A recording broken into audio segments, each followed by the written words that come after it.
the height requirement for English for Australia. That's okay. All right, my name's Caleb. I know a lot of you, but I haven't had the opportunity maybe to talk to some of you, maybe as much as I would like to. But at any rate, I've been asked today to sort of give a short tips and tricks on time management. And when Praise had originally asked me to do this, I thought, wow, that's really interesting that you're asking me specifically to do this. By role, I get it.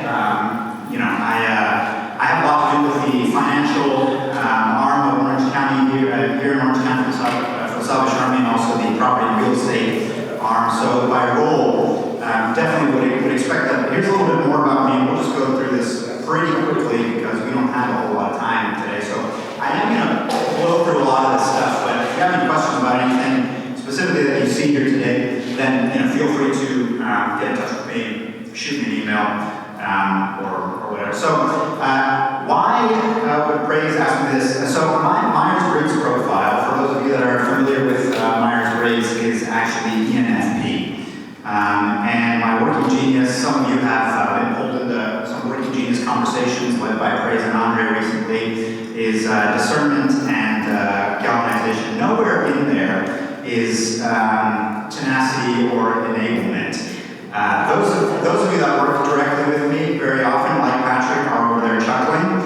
So what are the strengths of some of these profiles? No one cares. We're not going to talk about that. But some of the common weaknesses are actually unfocused and disorganized. But this is actually why I think I'm the perfect person to talk to you about this, because I'm coming from a standpoint that I've had to develop over years a personalized system for myself in order to get stuff done in a timely way. So if you are there today, or even if you're not, maybe you'll find some of the stuff that I'm talking about helpful to you here. But the answer really is there isn't a one-size-fits-all. The answer is a personalized system. If I look that way, then all of a sudden I lose the mic. So sorry guys, it's not that I'm not trying to make eye contact with it. By the way, today's Patrick's birthday. Congratulations, Patrick, 25 looks great on you. So the answer is really a personalized system, and you only arrive here through trial and error. So we're going to look at, here you go, time management is a personalized system. What you want to do is experiment and find techniques that work best for you. And yes, I'm going to be talking a lot today about stuff that works for me, but even if you don't necessarily have the kind of role that I do, which is largely in office, talking to people, emailing back and forth, following up, and whatever else, even if you're out in the field, case managers talking to people and whatever else, a lot of the stuff is applicable from a high-level conceptual place. So we'll talk about that in a second. Okay. This stuff needs to fly in, sorry. Okay, so here's some best practices. If you were to Google some of this stuff, this is some of the items that will come up. We'll talk about these a little bit more in depth. Some more in depth than others. Some of them will just fly over for the purposes of time. But you want to, one, set clear goals and priorities. Use a schedule or planner. Prioritize tasks based on importance and urgency. Break tasks in smaller, manageable chunks. Eliminate distractions. Take regular breaks. Learn to say no. Use technology. And review and adjust your time management strategy regularly. Okay, so let's look at some of these and see how they work. I am going to pop back and forth between my notes and this actual presentation to remember what it was that I had actually. Oh, look at that. Thank you for turning on subtitles. Yes, wonderful. I would love to do that. Okay. All right, so set clear goals and priorities. All right, the cool thing about Microsoft, right, and this is going to be more practical than it is going to be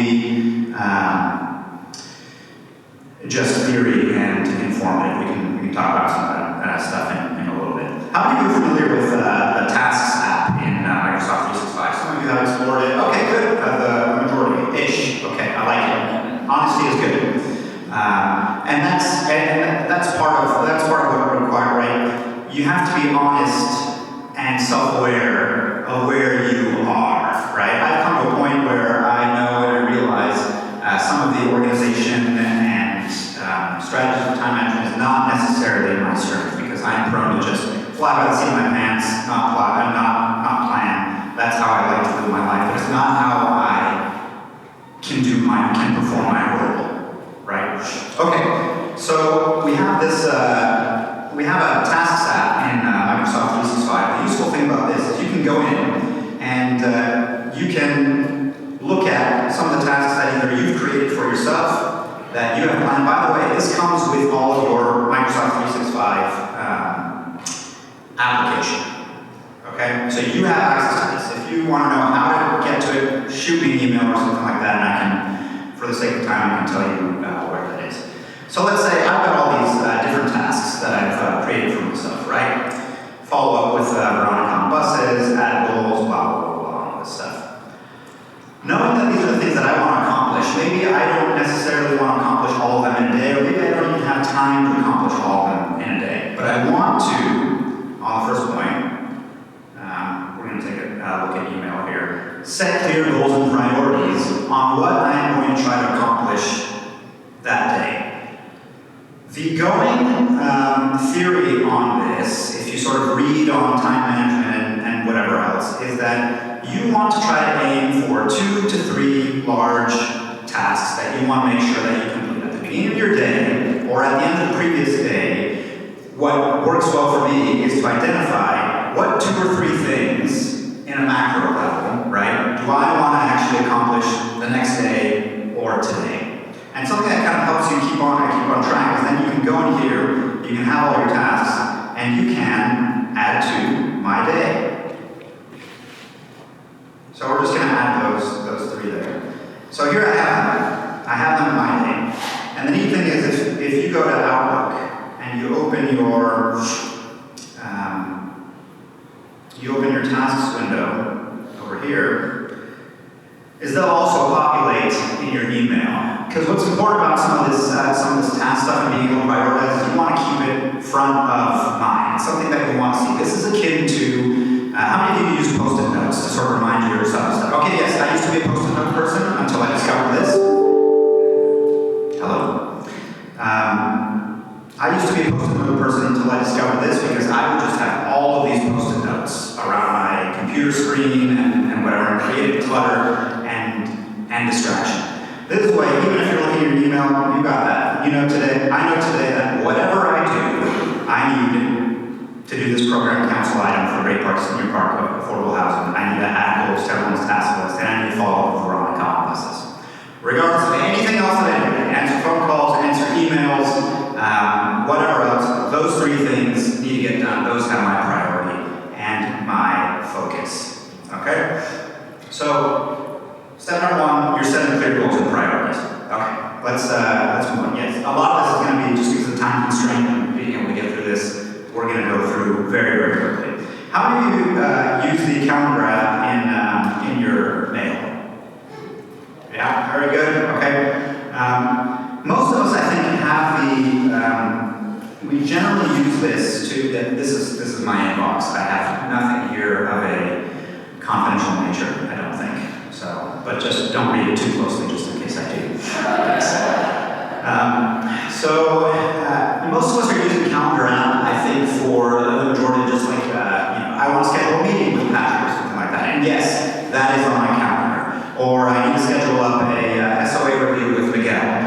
Yes, that is on my calendar app. But what about actually taking time and scheduling time to perform maybe some of these particular tasks to make sure that they get done, right? For some of you may be disciplined enough to be able to just say, well, right now for the next hour I'm going to work on this first item and that's it. But maybe if you're a little bit like me, you got phone calls coming in, you got emails coming in, and whatever else, and all of a sudden you see something cross by your desk and you're like, oh man, I need to answer this right away because this is an issue. All right, calendar time over here. Where's today? Okay, so say that I need to do some of these ones today. I can take these tasks and I can drag them into my calendar. And now I know that from 2:30 to 3 o'clock, whatever it is, I'm going to be spending my time doing this particular task. And after that, I'm going to spend 30 minutes following up with Veronica on buses or whatever it is. The idea here is that you want to come up with some sort of a system or some sort of a deal that allows you to set aside whatever the time is that you need to perform or to complete a specific task. In such a way that you are not interrupted. Shut your door, whatever it is. I still have folks coming and knocking on the door all the time for urgent things, so that's okay. Patrick, you picked up on that one. Yes. So the idea here is you don't just want to use your calendar app for I'm going to meet with Shannon and that's where it lives and provides a reminder for me, but you want to use it as a tool to schedule time to perform a certain task. You see over here that I have 30 minutes from 9 to 9:30 over here to check my email. Now I'll talk a little bit about what I do, what that means for me specifically. And then I have another time during the day, during 1:30 to 2, where I do the same thing. And then finally another time from 4 to 4:30 to check that. Which means that allows me to prioritize then the rest of the day for other meetings or for other tasks that need to get done. Because here's the thing, depending on what your role is your job is not just to answer email, right? No one's job is just to answer. Email is a tool to communicate. And sure, a lot of the tasks that are coming in through email, things that you need to do are communicated through email, but that doesn't necessarily mean that that is just your function, it's just to answer emails. I don't think anyone, I'm looking around, I don't think anyone in this room that's just their function, but it is. Yes, well, so do I. At any rate, that's a good way to be able to use the calendar with the Tasks app to be able to actually put it in your calendar to complete these, to complete some of these a little bit better. Okay, let's any kind of quick questions here before we keep on. Okay, Caleb, real quick. Yeah. We may even talk about this, but we talked just about email. If you go back to your to-do, in there, you have where you could flag your email. Yeah. And over to your left there where it says flag email. Yeah. You could actually, that's where you could actually respond to something that you want to do. Yes, I am going to touch on that in just a second. I actually think that's probably next. Yes. Okay, so next we're at number 3, prioritize tasks based on importance and urgency. Okay, from a macro point, this makes sense to everyone, right? You have in my world, if there is like a roof leak or something like that at AES, right? That probably takes priority over, I don't know. No, Shannon, come on, don't sell yourself short. You're important to me. Yes, you're right, absolutely. And it brings me great joy to hear you say that. The particular comment was that the roof leak takes priority before Shannon's budget request, which, yes, it does, in all honesty. Okay, great. So here's a little bit about how the system that I've kind of developed for myself, which I just want to show you real quick. But the actual content. Okay, this is the use of email folders, categories, and quick steps. Some of you at some level probably use some of these functions in your inbox. Okay? So for example, let's see. Andre emailed me today and he says, any progress on the camera structure for the dining hall? The trial is about to expire, please advise. Okay, so this sounds like it's, relatively medium urgency, something that I want to get to, right? Generally, my rule is I'm trying to, in 30 minutes, power through all of these unread emails and categorize them. That is my goal. My goal is not necessarily to answer all of them. My goal is to categorize them, and I'm going to show you sort of how I think through that or how I do it. So, okay, if I come across an email that is a quick, that takes me 2 or 3 minute response or less, I go ahead and I answer right there as I'm going through. That's like Patrick saying, hey, can I go ahead and purchase this in order to fix this? Yep, that sounds fine, doesn't need to sound Google, go ahead, approved, answer, right? Something that's a little bit more involved like this, this is where I've got 3 folders set up down here. I have my to-do folder, and my to-do folder is then split up in follow-up and later folder. I'll explain those in just a second. So the first step is to get those in that folder. So this is something that I want to do, right? This is something that's being asked that required of me, and I need to do something about it. So what I'm going to do is I'm going to put it in the to-do folder. I have a shortcut that I've developed, quick step, if you will, but it's over here, move to do. I can click this button and it'll move to do, or I can use a keyboard shortcut and I can control F5. What does that do? It marks the message unread and it automatically puts it in my to-do folder over here. Okay? So I've got several emails. Let's just assume that I've gone through all of these very, very quickly. I've got unread emails from yesterday, as you can all see. Lots of people wanting things. And then the next step is sometime during my day, not during those 30 minutes, but sometime else during my day, I'm looking at this list of these are all the emails that I actually need to do something about. They either need an answer or it takes some sort of action by me. And then I'm going here and I am prioritizing it like Miguel mentioned. So Andre says, whatever, I can click the flag button over here. This creates a task. We can go look at it over here, flag email. Sometimes it takes it a little while to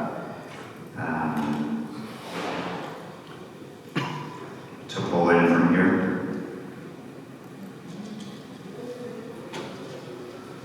Here it is, your Avocado trial expires in 3 days.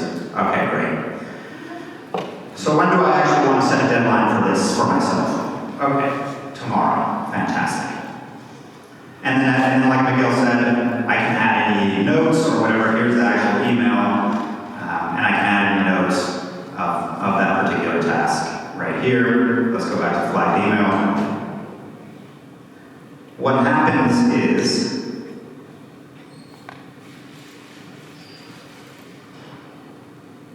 tomorrow this will automatically appear on my day.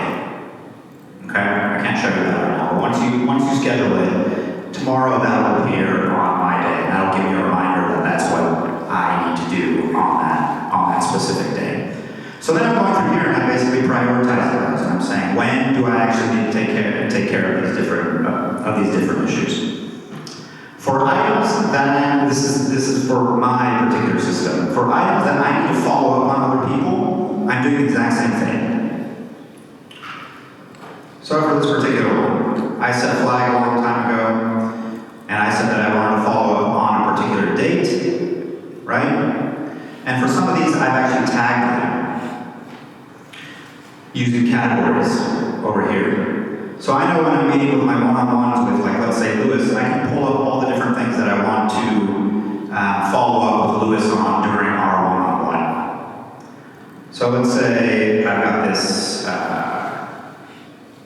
let's see, what can I show you? Yes. Shannon, hi, don't forget to send me the AES staff budget, thank you. You'll notice that this one is actually in my to-do already, and hasn't been categorized. But let's say that I want to categorize it, and for some reason this is something that I want to follow up with Lewis on, right? So I've tagged it, at my next follow-up with Lewis, I'll pull up the list, it'll categorize all the emails that I'm actually looking at.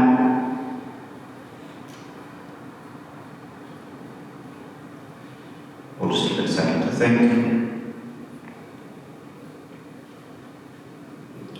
Or with Patrick, and it'll pull up all the emails that I want to follow up for my particular one-on-one.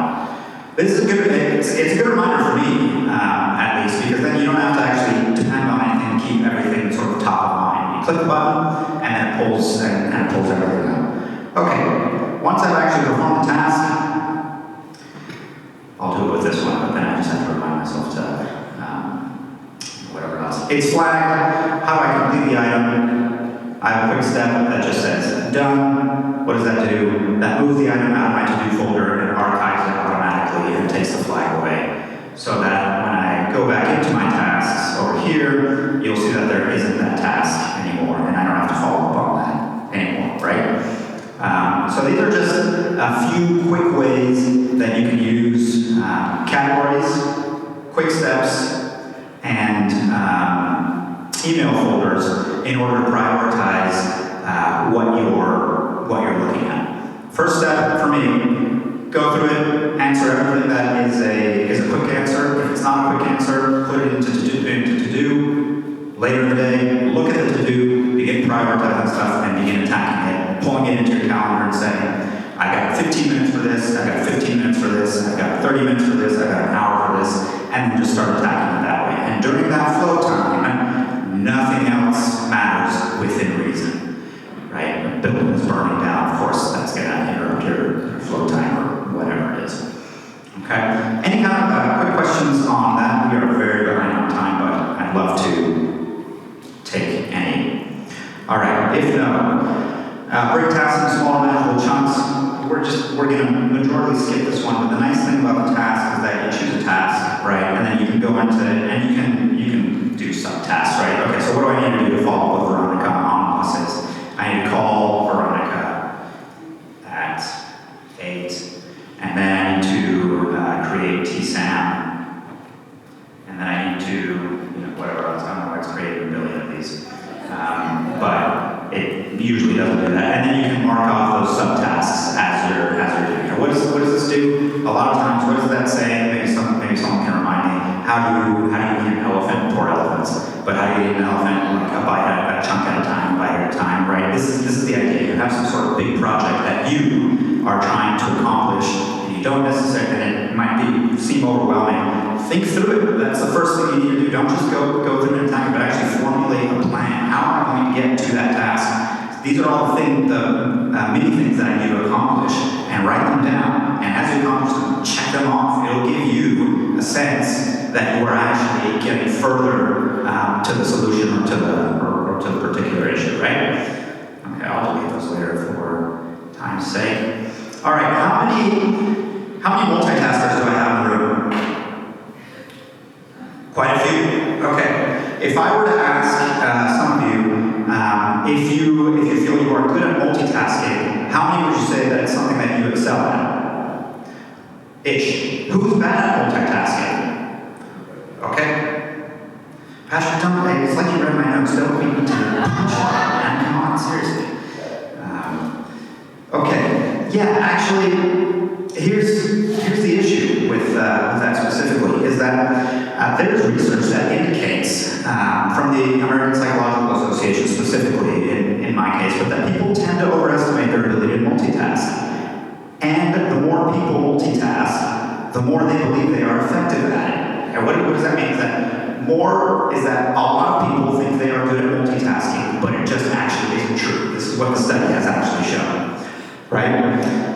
Studies show that only about 2.5% of people can multitask effectively. The other remaining 97.5% actually perform worse when multitasking. Additionally, heavy multitaskers tend to be less efficient and more easily distracted than light multitaskers. So, while many people believe they're good at multitasking, the majority are not as effective at it as they think they are. I fall into this category. Most of you do if we're following the statistic, so don't do it, right? And this is where the distraction comes into place, right? Let's say you're performing a particular activity, you set aside time or whatever, and you've got like this email that comes in, and maybe it's not necessarily urgent, but it's something that you know that you can like answer quickly. You think, there's no harm in doing that. Yes, approved, great. This person has their answer, right, Jen? Yeah, no problem with that. The research says actually wrong, that when you interrupt your specific flow time for an activity, it takes your brain 20 to 30 minutes to get back into that task that actually requires more mental work. That's why it's important to kind of safeguard that time. Yes, I have an amen over there, right?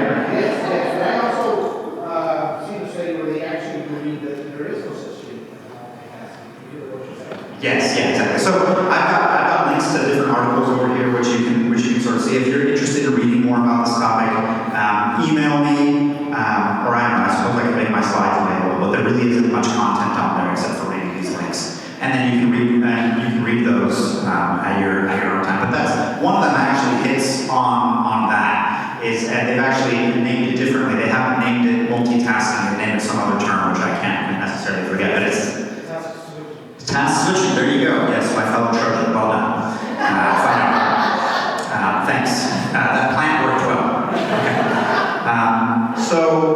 And some of these tools help me particularly, right? The system that I've developed for myself, set aside time so that I can actually get stuff done. And unless there's a burning building down, or unless there's something like that of that nature, I want to try to stay focused on that activity as much as possible. Is it always going to happen? No. Are you going to be interrupted? Absolutely. But we're talking about interruptions not being the norm, or at least the distractions that you can control, like answering an email that maybe is an urgent flying across your desk while you're trying to have some, meaningful flow time, and ignoring that, right? Maybe taking the notifications off your whatever this is, comment toolbar, so that you're not being distracted. It works well for me. Okay, great. Take regular breaks to avoid burnout. We don't need to say much about this. Go on a walk or engage yourself in another activity. I like to go and talk to people in the office and interrupt them at their flow time. That's always a good activity to perform. Learn to say no to non-essential tasks. I want to be very clear about this. This does not mean in all of our roles there are things that we don't necessarily want to do, right? Just because you don't want to do it doesn't mean it's a non-essential task, all right? But this is something that you need to define in your own role. Is this something that maybe someone else should be doing, right? Is this something that I need to do? No, not necessarily. Okay, but we all need to do a little better here and learn to say no to non-essential tasks. I have this quite a lot because the business arm largely falls under me, and I think that because of that, a lot of folks assume that means that all administrative tasks go to this particular department, right? And so that is something that I tried to push away from specifically, because, and this is just sort of where I land conceptual, in my mind, is that the arm that I'm responsible for really needs to be thinking globally about macro issues for Orange County Regional Office, not necessarily. I can't think of a good example. That's not going to trigger anyone in this room right now. But I think you pick up on what I'm going for. No, Patrick, it's your birthday. It wasn't about you. Okay, use technology. We've talked a little bit about how you can use technology, some of the tools that are available within the Outlook suite, right? Tasks, planner board, and whatever else. I want to show you one other one if I can pull it up real quick. Let's see.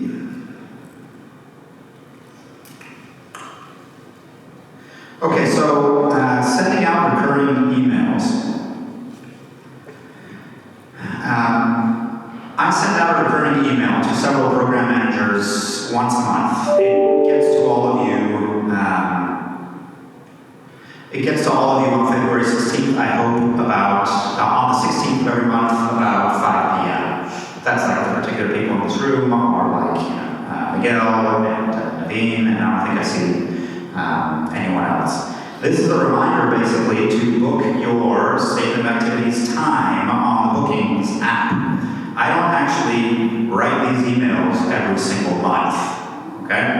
I have built a flow using Power Automate that automatically sends these emails out. So this has to do a lot more with automation, which we're seeing a lot more recently with like AI specifically, right? Artificial intelligence, how that can be helpful to your productivity and whatever else. This is more of it. Yes, it's time management, but it's also productivity. So if you look at this one, for example, I can go into edit just to show you how it works. It's really, really, really simple, right? What is the recurrence is every month on the 16th at this time. And what I want to do, I want to send an email. I had to write this once, The coding, AI did that for me. I didn't do the coding. I want you to think I'm that smart. And every month it sends an email that basically says, book your appointment for the SOA, and this is all coded, and it sends it to one person, Maria Rea in this case, with subject line this one, and copies Major Ken, Fran, and Andre in that email. So if you're and these guys are going to receive that email from me once a month on the 16th, every single month until I shut this off. Okay? What does that do? It takes that off my plate. I don't have to worry about it. I know that the computer's already going to do that for me, right? And all I'm talking about here is, this application might not necessarily work for your specific role, but what it should get you to start doing is start thinking about how can I apply some of these macro concepts and leverage the technology in order to help me manage my time and be more productive in my job, right? That's kind of what this is. Yes.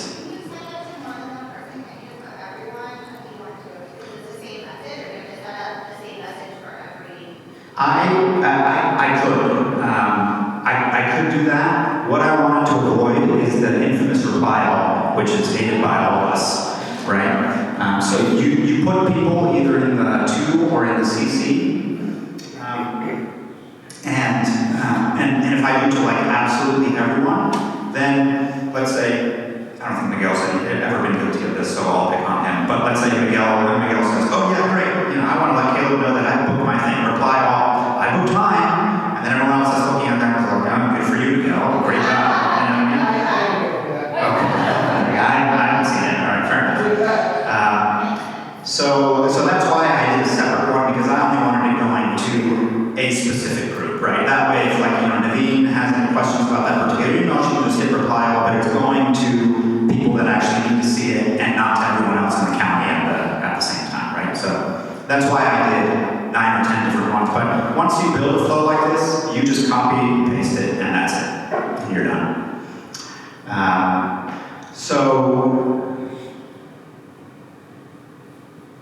Great. We're going to use technology to demo automation. I just want you to let you know that I have been following my notes very, very loosely. Okay, but here's the most important one. What you want to do is develop a system for yourself, right? I have developed a system, and while it might not be clear and concrete to you all here, it is clear and concrete for me. I do it. And what you want to do is you want to review it constantly and make adjustments for it. So what do I want to do with my specific email system? I actually want to automate more functions, right? With more shortcuts where basically I can just go in, and if an email comes in and it's a specific subject line or something like that, it puts it into a particular folder and or issues an automatic response, right? Hey, I received your email, I can't get back to you right now, but I'll get back to you in 24 hours or something like that. If you ever get one of those from me, I promise you, I did not write it. It was the computer that sent it, right? But you're on the receiving end, and you're thinking, oh, great, fantastic, this guy's really on top of it. He's looked at my email, and I can expect an answer by tomorrow. Now, I need to make sure that I answer it by tomorrow when I look at it, but that's where the time management thing comes in. So, to kind of finish our very, very quick half an hour together, number one, know yourself, right? This takes a degree of self-awareness and where you are. If you are not one of those people, like I am not, that enjoys making checklists, because I don't, that's not my thing, Shannon is. I don't like checklists or checking them off. I get no satisfaction from that whatsoever. It's amazing what Shannon says. Yes, exactly. I'm done with this. Yeah, those are our tenacity people. That's Shannon and Patrick. And so know yourself, and then as a result of knowing yourself, you need to create a system that works for you. This system works for me. It may not necessarily work for you. Maybe it has too many steps for you. Maybe you're sitting there and you're thinking, oh, that's very unnecessary. I'm happy with my current system or whatever. Patrick has a system. I know this, and his is mostly on paper. Great, it works for him. You know what I mean? I hate paper. I'm trying to save the planet here. Come on. And then finally, the system is never going to be good if you don't actually use it, right? So work the system, put it into practice, be diligent about this. This most recent email system is something that actually I have to give Claire some credit because she sort of helped me look at some of these quick steps and categories and whatever else and actually define the application. And then I read a bunch of articles on Google about how it might work and sort of create something for me based on what she had created to organize Major Kensington box. And I found, oh man, this is really great. I am actually getting back to people in a more timely manner. Patrick? Yes. I was just looking for a testimony of affirmative. Yes, there we go. And actually getting more stuff done because I put these things into place for myself. But it has to work for you, and then you have to keep doing it. What do they say? 21 days to formulate a habit. I'm a little bit more than 21 days in, and those 3 times during my day, I'm looking at email and I'm categorizing it. And anytime that I don't have a meeting or anything else, or I'm not doing any flow work, I'm looking at that to-do list and I'm categorizing those into either follow-up or later, depending on how urgent those are. And then for the ones that I know are going to take time, I'm setting aside specific time in my weekly calendar to take them to make sure to do it, and I'm sticking to that as best as I can. So anyways, we're probably almost about time right now. I haven't left much time for questions, but I'm happy to field any questions for 5 minutes that you might have about anything. Caveat, not about anything. I have a few people in the room that would actually take me up on that. But about this specifically, or about some other things that maybe you're curious about with Outlook, Teams, and whatever else. Has this been helpful to anyone? Power Automate. If you go to the landing, right? Everyone may or may not know where the landing is, but if you go to the landing and you click on these 9 boxes over here, you can look at all of the apps that your subscription has access to, and if you want to see all of them, you can see all of them here. But your most used will be over here. So this one's called Power Automate. Great, I like your presentation very much. So thank you. I would add just one thing I think on time management that I think is maybe helpful for some is finding out the tasks that you find the least in your day. And then you need to put that like early in your day so it's gone off your plate, your burning, your head, all that kind of stuff that makes your day better. Yeah. So I think identifying where it goes in your day is good. I totally agree. Let me just piggyback on that because I think you've hit on something very, very important. Is that this goes into kind of like the working genius idea, right? There are things that give us energy, and there are things that take away energy from us.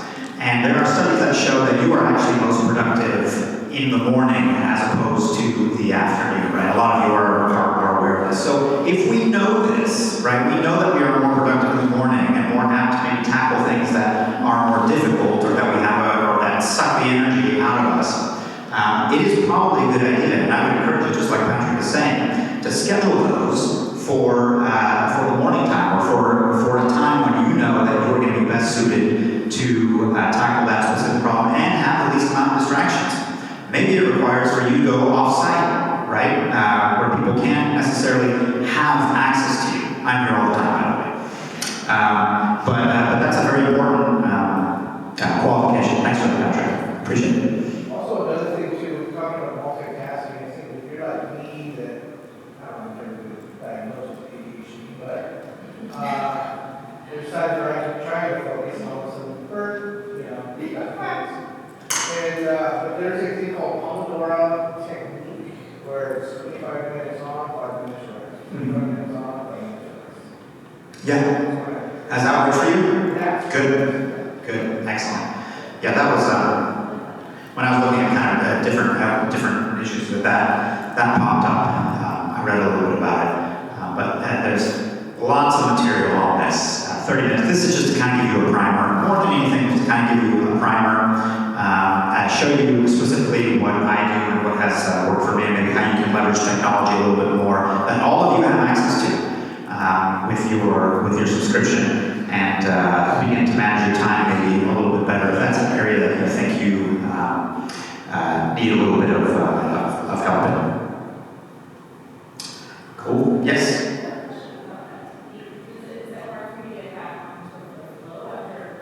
Not too much, because it's only 5 minutes. If you stick with the 5 minutes, it's a lot more easier to get back on to that, whatever you might be doing, or switching to the next task, or whatever it is. So I was just thinking also what you said about multitasking, or like being distracted, it takes like 20 minutes to get back to the flow of what you were originally doing, so just wondering if that little break. Yeah. So, I'll actually answer that one. Studies actually show that using a technique for Pomodoro, like if you're studying, for example, is actually more effective in taking the rest break, because then you're able to come back into it fresh and not so much like cramming as you did if you were going on for like an hour, for example. And what's cool about the Pomodoro effect, and just like Caleb was saying, is that Pomodoro is also personal, so you can actually tweak it to something that fits your schedule. You can do 25-5, you can do 30-10, you can do however you want. Actually, I did that half of it. Helps me. Yes, I like that. Yeah. Nice. The other thing too is that break time, your brain is working on things and you're not thinking about it, so subconscious. And so when you do have breaks, sometimes that's where the solution Yes. can come through as well. Absolutely. I agree. I have a quick sort of facetious story. I have one facetious story and then an actual real story. But when I was in undergrad, I was big final exam for my poli-sci class, and I had, as I would in college, leave all the studying until like the night before, right? And I got to like 2 or 3 a.m. I had an 8 a.m. final the next day, and it was one of those blue book finals. It's not like a multiple choice, right? It's a blue book where you have to like write everything. You know, you get some sort of prompt and you have to write everything you know in the blue book and hope that you know, hit some key points. I walked into my buddy's room. I was reviewing all the notes from the semester. Got to 2 or 3 a.m. and I was like, man, I am just done studying. And he was like, you know what you should do? You should grab your notebook, you should put it under your pillow, and you should just go to sleep. And I was in college, and I was like, you know what? I'm going to do that. So I did. Woke up the next morning, went to take my final. Please understand, it had nothing to do with putting my notebook in the deal, but I got a B plus, right?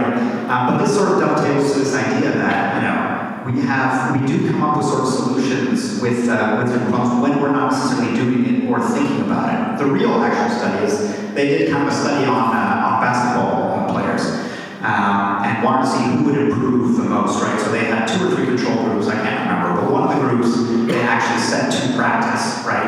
Like real practice, showed them drills and said, you're going to work on these things, you're going to work on your shooting, you're going to work on your passing, you're going to work on whatever is on your drilling. And then the second group, they said, we're going to show you the same drills, and you're going to do them, you're going to do them for a short amount of time, but then you're going to go sit on the bench, and all you're going to do is you're going to think about them, right? And they actually found that the study, that the group that when they went back and they actually played, the ones that had performed better on the techniques were the ones that had actually gone away and thought deeply about what they were doing, right? So sometimes it's not necessarily about, you're not going to come up with a solution by ranking your head and banging your head and trying to sometimes it does actually take getting away from that specific physical activity and thinking about it. It's the same thing I can tell you in specific, like, so I play a variety of instruments, but in practice, I may be working on a particular section of the song and it may be very difficult, and I'm practicing over and over again, and I'm just not nailing it. I take a break for about 15 minutes, I come back, and all of a sudden it's there. The mind is just an amazing instrument, and it does continue to work on specific tasks, even when you are not actually performing it without subconsciously without you knowing. So. It's an interesting field that I haven't studied very much about, but I've sort of touched on a little bit, and it is very cool. All right, we are out of time, so I think I'm going to end this, but if you have any questions about anything that I've sort of shown, or want to know how to set anything up, or anything like that, let me know, and I'd be happy to take some time to show you how to specifically do it, or talk to you about some other things. Lakers, Dodgers, USC. Lakers! Yeah, exactly. All right, thanks everyone, appreciate it. So I'm going to send a quick survey afterwards just to get your feedback, and maybe if the articles that he has, if you're interested, I can include that in a follow-up email just to send out some more information about the content today. So thank you very much. We have lunch in our